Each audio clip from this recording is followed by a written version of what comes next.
हरे कृष्णा दोस्तों, मैं दीपांशु स्वागत करता हूं आपका सीजीपीएससी व्यापमोहम में। 160 पदों पर शिक्षक भर्ती, संविदा शिक्षक के तौर पर, चाहे वो लेखापाल के पद हो, प्रयोगशाला सहायक की बात हो या सहायक शिक्षक विज्ञान प्रयोगशाला की बात हो, संविदा पदों पर भर्ती विज्ञापन जारी किया गया है। इस पर हम विशेष डिटेल में बातचीत करेंगे। इसके अतिरिक्त मुख्यमंत्री जी ने भर्ती के आदेश दिए हैं, क्या है पूरा विस्तार पूर्वक बातचीत करेंगे। और सबसे महत्वपूर्ण बात, रेलवे के 32,000 पदों पर 10वीं पास अभ्यर्थियों को मौका, इन सभी विषयों पर हम विशेषकर चर्चा करेंगे। तो चलिए जल्दी से चलिए और वीडियो को स्टार्ट करते हैं और बात करते हैं सीएम के भर्ती के निर्देश से। जी हाँ, आप सभी जानते हैं कि कल मुख्यमंत्री जी आबकारी विभाग की समीक्षा बैठक कर रहे थे और आबकारी विभाग की समीक्षा बैठक की उन्होंने बहुत सारे विषयों पर चर्चा की। लेकिन चूंकि हम बात कर रहे हैं बेरोजगार अभ्यर्थियों की, तो बेरोजगार अभ्यर्थियों के लिए मुख्यमंत्री ने विभाग को निर्देश दिए हैं कि रिक्त पदों पर भर्ती की कार्यवाही शीघ्र करने के जो आदेश है वो उन्होंने दिए हैं। अब आप लोग ने एक साइड देखा कि व्यापम का बहुत ही जल्द अब आने वाले वीक में कैलेंडर आने की पूरी संभावना है। और देखिए, साफ तौर पर 10 जनवरी कहा गया है, हो सकता है 11, 12, 13 जनवरी तक आ भी सकता है। मतलब साफ तौर पर सरकारी काम है, एग्जैक्ट डेट पे हो गया, बहुत अच्छी बात है।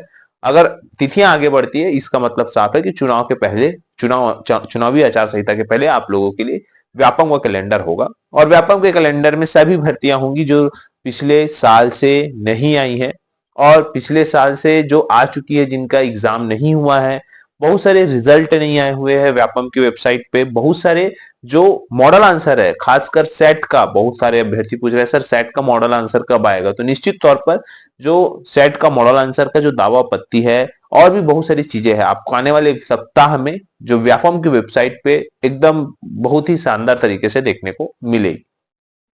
तो आप लोग बहुत अच्छे से तैयारी करिए, चाहे वो एडीओ की तैयारी कर रहे हो, आबकारी आरक्षक की तैयारी कर रहे हो, अमीन पटवारी की तैयारी कर रहे हो, जेई की तैयारी कर रहे हो, स्वास्थ्य विभाग की तैयारी कर रहे हो, या आप एनआरडीए मतलब बोल सकते हैं लेखापाल की तैयारी कर रहे हो, सहायक ग्रेड 3 की तैयारी कर रहे हो। मतलब बहुत सारे पद है और पद बहुत ज्यादा है और भर्तियां परीक्षा भी बहुत ज्यादा है। तो बहुत अच्छे से तैयारी करिए, बहुत कुछ दिन शेष, इसके बाद आप लोगों को व्यापम का कैलेंडर जल्द से जल्द देखने को मिलेगा। बहुत सारे अभ्यर्थी पूछते हैं सर चुनाव कब होगा।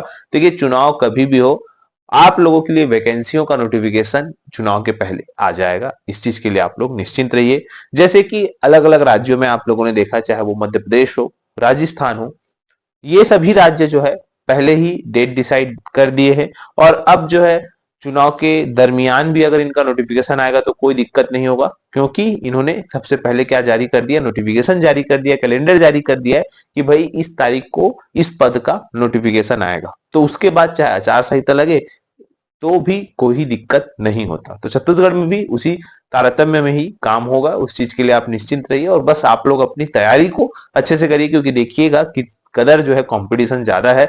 जहां पे हॉस्टल वार्डन का अगर मैं ताजा एग्जांपल लूं तो वहां पे 100 नंबर का प्रश्न पत्र था, जिसमें कि 10 प्रश्न विलोपित होने के बाद 90 नंबर में अगर हम काउंट करें तो उस 90 नंबर में टॉपर का नंबर था 86।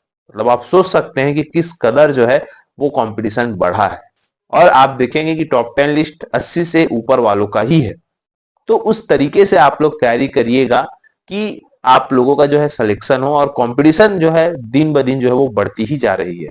क्योंकि देखिएगा, सभी के पास आज अब संसाधन उपलब्ध है और वो अपने दिमाग से, परिश्रम से पढ़ रहे हैं और निश्चित तौर पर आप देखेंगे कि कट ऑफ कितना हाई जा रहा है। तो आप लोगों को अच्छे से और बहुत ही लगातार पढ़ाई करना हो, चाहे आप 1 घंटा पढ़े, 2 घंटा पढ़े, 3 घंटा पढ़े, लेकिन जितने भी घंटा पढ़े उसको आप डेली उतने ही घंटा पे मेंटेन करके रखिए, तो सफलता निश्चित तौर पर आपको मिलेगी ही मिलेगी। तो बस आप लोगों को यह पॉजिटिव न्यूज देना था। अब बात अगले खबर की करते हैं, जो कि है बहुत ही महत्वपूर्ण।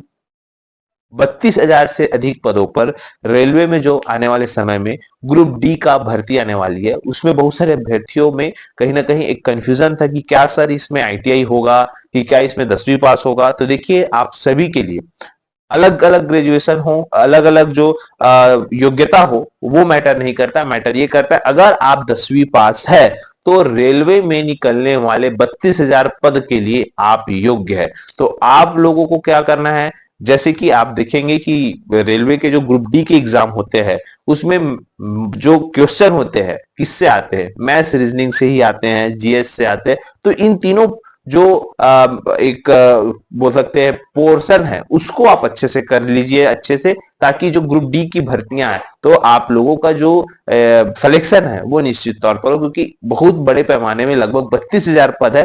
पूरे अलग अलग जो जोन है, जोन वाइज जो आते हैं भर्ती आते हैं, हमारा बिलासपुर जोन में आएगा, हमारा छत्तीसगढ़, तो वहां पे भी भर्तियां हैं। तो आप लोग बहुत अच्छे से तैयारी करिएगा। आप लोगों को न्यूज देने का तब में यही है कि भाई आप लोग अच्छे से और पहले से तैयारी करें, ताकि जो सफलता है आप लोगों को अच्छे से प्राप्त हो। अब हम बात करते हैं 160 पदों पर जो भर्ती विज्ञापन निकला है उसके संदर्भ में, क्योंकि देखिए कंटिन्यू जो अभ्यर्थियों को जॉब की अत्यंत आवश्यकता है उनके लिए जॉब का जो नोटिफिकेशन है वो बताना, चाहे वो संविदा हो या रेगुलर। हम बात करते हैं कार्यालय कलेक्टर जिला सुकमा में संविदा पदों पर जो है भर्ती हो रही है, जहां पे आपको बताना चाहूंगा ये संविदा शिक्षकों की भर्ती आप लोगों को 15 जनवरी तक इसमें अंतिम तारीख दिया गया है। और ये जो है एकलव्य आदर्श आवासीय विद्यालय है, यहाँ पर भर्ती विज्ञापन जारी किया गया है। एकलव्य विद्यालय सुकमा है, चाहे वो पीजीटी फिजिक्स की बात करें, PGT biology, English, maths, economic, computer counsellor के भी पद है। टोटल 12 पद है। इसके अलावा छिंदगढ़ में भी आप लोगों के staff nurse, TGT maths, TGT social science, electrician, PET male, इस प्रकार के 11 पद है। और टोटल अगर हम इसकी आयु सीमा की बात करें तो मिनिमम 21 वर्ष है, मैक्सिमम 60 वर्ष है। ठीक है, तो आप लोग इसका जो पूरा पीडीएफ है हमारे टेलीग्राम चैनल से मिल जाएगा। टेलीग्राम से जुड़ने के लिए नीचे डिस्क्रिप्शन बॉक्स में लिंक है, वहां से जुड़कर इसका पूरा डिटेल प्राप्त कर सकते हैं। इसी के दरमियान कार्यालय स्वामी आत्मानंद उत्कृष्ट अंग्रेजी माध्यम जो विद्यालय है जिला सुकमा में ही जो है वो भर्ती विज्ञापन जारी किया गया है। अलग अलग विद्यालय है, चाहे वो पावारस सुकमा हो या कोंटा हो या छिंदगढ़ हो, यहाँ जो अलग अलग आत्मानंद इंग्लिश मीडियम स्कूल है वहां पे भर्ती विज्ञापन जारी किया गया है, जहाँ पे व्याख्याता के भी पद है, व्यायाम शिक्षक, सहायक शिक्षक, प्रयोगशाला सहायक के पद है। इसके अतिरिक्त प्रयोगशाला सहायक के अतिरिक्त ग्रंथपाल के भी पद है, सहायक ग्रेड 2 के भी पद है। तो आप लोग अपनी योग्यता के आधार पर इसमें फॉर्म भर सकते हैं। बस यहाँ पे जो प्रधान पाठक का पद है वो बस प्रतिनियुक्ति का पद है। इसके अतिरिक्त जो भी है वो आपके अनुभव को भी आपको मान्यता दी जाएगी। अनुभव है तो आपको वहां पे बोनस अंक भी जो है वो प्रदान किया जाएगा। इसके अतिरिक्त देखिएगा कार्यालय कलेक्टर जिला अधिकारी एवं सचिव स्वामी आत्मानंद उत्कृष्ट अंग्रेजी माध्यम विद्यालय संचालनालय एवं प्रबंधन समिति सारंगगढ़ बिलाईगढ़ में भी जो है भर्ती विज्ञापन जारी किया गया है, जिसकी अंतिम तारीख या बोल सकते हैं वॉक इन इंटरव्यू जो है वो 10 जनवरी 2025 को रखा गया है। देखिएगा 10 जनवरी 2025 को रखा गया है। और यहाँ पे व्याख्याता भौतिक, शिक्षक विज्ञान, शिक्षक गणित, सहायक शिक्षक विज्ञान और सहायक शिक्षक गणित के पद है। आपको ये भी बताना चाहूंगा जो सारंगगढ़ में अलग अलग आत्मानंद अंग्रेजी जो इंग्लिश मीडियम है वहां पे जो विषयवार जो है वो यहाँ पे संविदा भर्ती है। 10 जनवरी यहाँ पे वॉक इन इंटरव्यू के तहत आपको जाना है। देखिएगा अलग अलग आपकी स्क्रीन पे शो हो रहा होगा, यहाँ पे योग्यता भी जो है वो बता दिया गया है। इसके अतिरिक्त यहाँ पे जो संविदा पद के लिए जो योग्यता है और इसके अतिरिक्त जो अंक है डिवाइड कैसे है, चाहे व्याख्याता के हो या शिक्षक कंप्यूटर के हो या सहायक शिक्षक के हो, सारे बातों पर यहाँ पे विस्तार पूर्वक बता दिया गया। तो आप लोग जो लोग इस पद के लिए योग्य है वो निश्चित तौर पर इसमें फॉर्म भरिएगा और जाइएगा। पद है इसका पूरा पीडीएफ हमारे टेलीग्राम चैनल में मिल जाएगा। बस आप लोगों को यही जानकारी देना था। आशा करता हूँ चीजें समझ आई होगी। वीडियो अच्छा लगा तो इसे ज्यादा से ज्यादा शेयर, लाइक और सब्सक्राइब जरूर करें। वीडियो देखने के लिए आप सभी को बहुत बहुत धन्यवाद। आप सभी स्वस्थ रहे, मस्त रहे और पॉजिटिव रहे।